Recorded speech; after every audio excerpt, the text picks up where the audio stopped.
आप समझें रहनुमा की अहमियत कितनी है दीन हक इस्लाम के अंदर।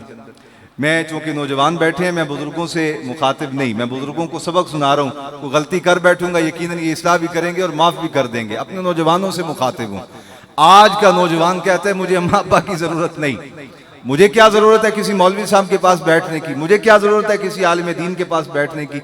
और सूफियों से और दरवेशों से तो बाकायदा तौर पे नफरत सिखाई गई एक तबके की तरफ से, और उस पर फिर अरबों डॉलर का सरमाया लगाया गया। मैं बिल्कुल एक छोटी सी मिसाल देके फिर अपने मौजू की जानिब आ जाता हूं। यहां इस मस्जिद के जो इमाम साहब या खतीब साहब को तकरीर कर देंगे ना किसी फिरके के खिलाफ, यकीन जाने पुलिस आ जाएगी, पर्चा हो जाएगा। आपने फलां मसले पे तकरीर कर दी है, आपने फलां शख्सियत के खिलाफ ये जुमले कह दिए, क्यों किए आपने? हालांकि जिसके खिलाफ कहे उसको खबर भी कोई नहीं। यानी पिंडी में एक अफसर बैठा है, इस्लामाबाद में एक ऑफिसर बैठा है, यहां खतीब साहब ने उसके किसी जुमले पे गिरफ्त की, और इनका भी हक है और इनका फर्ज है, बल्कि नहीं करेंगे तो गुनाहगार हो जाएंगे, इसलिए कि अल्लाह रसूल का मिंबर इनके पास है।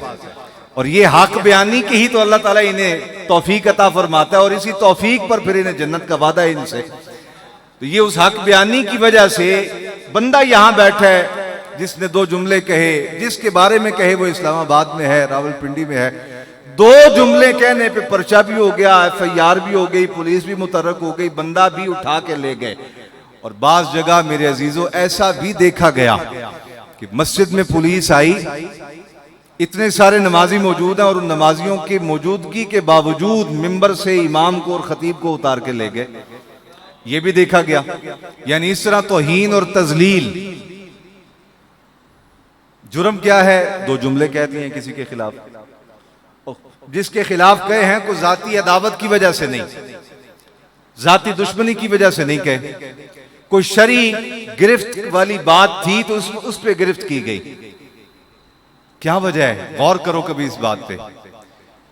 एक शख्स उठता है, वो असहाबे रसूल के खिलाफ पहले लोगों का ज़हन बनाता है, पहले उलमा के खिलाफ ज़हन बनाता है, फिर वो उलमा से बढ़ते बढ़ते कहते ये मौलवी नहीं जानते, मैं पढ़ा लिखा हूं, ये मौलवी अनपढ़ हैं, ये मौलवी कुछ नहीं जानते, इन मौलवियों को अंग्रेजी नहीं आती, इन मौलवियों को फलां कानून नहीं आता, इन मौलवियों को इंजीनियरिंग का फलां कानून नहीं आता, इन मौलवियों को फलां सब्जेक्ट नहीं आता।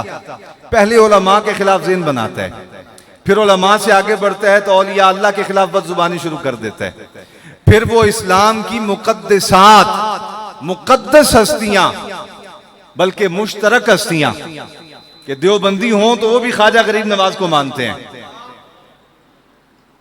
देवबंदी हजरत इमदादुल्लाह महाजिर मक्की को मानते हैं, हजरत मुजद्दिद अल-फिसानी शेख अहमद फारूकी सरहंदी को मानते हैं। देवबंदी हों तो वो भी हुजूर सैयदना गौसुल आजम शहंशाह बगदाद शेख अब्दुल कादिर जिलानी को मानते हैं।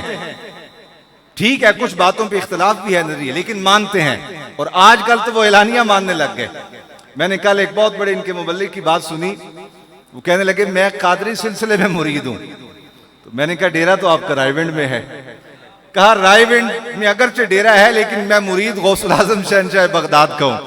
तो मैंने एहतरामन चूंकि सूफिया का गुलाम हूं तो मैंने तंज नहीं किया, लेकिन मेरे दिल में ख्याल आया कि जे सौदा एडा कामिल उत्थे होंदा ना तो फिर तेन गौस पाक की बारगाह च ना होना पौंदा। तू गौसुल आजम की बारगाह च आए ही इस वजह से कि कुछ कमी है। तो बहरहाल मैं उस तरफ नहीं जाना चाहता। टोंट करना, तंज करना ये हमारे बुजुर्गों ने हमें सिखाया ही नहीं, हम तो अपना मशरब बयान करते हैं। ये मुश्तरक हस्तियां थी। आज इमदादुल्लाह महाजिर मक्की, हजरत शाह वलीउल्लाह मुहद्दिस देलवी, हजरत मुजद्दिद अल-फिसानी शेख अहमद फारूकी सरहंदी रहमतुल्लाह ताला, ऊपर चलते जाएं हुजूर गौसुल आजम शहंशाह बगदाद, ऊपर चलते जाएं हुजूर सैयदना इमाम आजम अबू हनीफा, ये अकाबिरीन उम्मत बुजुर्गान दीन, ये मुश्तरक हस्तियां थी। यहां मौलाना साहब इस्लामाबाद में बैठे हुए किसी बंदे के बारे में दो जुमले बोल दें, FIR भी हो जाए, पुलिस भी आ जाए, गिरफ्तारी भी हो जाए, उठा के जेल में भी डाल दिया जाए, कहीं कहीं दिन फिर जेल में रखा जाए, फिर कहीं कहीं साल तक वो आलिम दीन, कुरान का हाफिज, दीन का मुबल्लिग पेशियां भुगतता रहे अदालतों में। कभी गौर करो इस बात पे, एक बंदा उलमा की तजलील करता है और यहां से अपना सफर शुरू करता है, तौहीन करते करते औलिया तक जाता है, उलमाए रब्बानियीन तक जाता है, फिर आगे ताबीन, और सहाबा किराम तक जा पहुंचता है, न उसके खिलाफ कोई FIR होती है। अगर कोई FIR हो भी जाए तो गिरफ्तारी कोई नहीं होती, पकड़ता कोई नहीं उसे। इसका मतलब है कि पीछे पुश्त पे कुछ कुव्वतें मौजूद हैं, ये सारा कुछ नहीं होने देती। मैं मुकदमा समझा पाया हूं कि नहीं आपको? भाई यहां के इमाम साहब 2 जुमले बोलने पे गिरफ्तार हो जाएं और एक बंदा सहाबी रसूल के बारे में इतने इतने बड़े जुमले कह जाए तो रियासत का कानून टस से मस ना हो। इसका मतलब यह है कि कहीं कोई कुव्वत है जो उसकी पुश्त पे खड़ी है। अब बिल्कुल बड़ी तयशुदा बात है, जो बोली वो शख्स बोलता है, वो बोली ना सहाबा ने नबी पाक से रिवायत की है, ना अहले बैत अतहार ने नबी पाक से रिवायत की, ना चारों आइम्मा दीन ने नबी पाक से रिवायत की। वो बोली तो अहले सुन्नत के यहां है ही नहीं, 14 सदियों के तसलसल में है ही नहीं। ये बदजुबानी बदकलामी आई कहां से? ये बदजुबानी बदकलामी वहीं से आई है जहां से सरमाया आ रहा है। ये बरतानिया से पैसा आया है और ये नजरिया भी बरतानिया का है। मेरे आका अलैहिस्सलाम ने जो नजरिया अता फरमाया वो तो ये था कि काफिर सरदार भी आ गया हुजूर से मिलने के लिए, नबी पाक ने फरमाया इसका भी एहतराम करो कि ये अपनी कौम का सरदार है।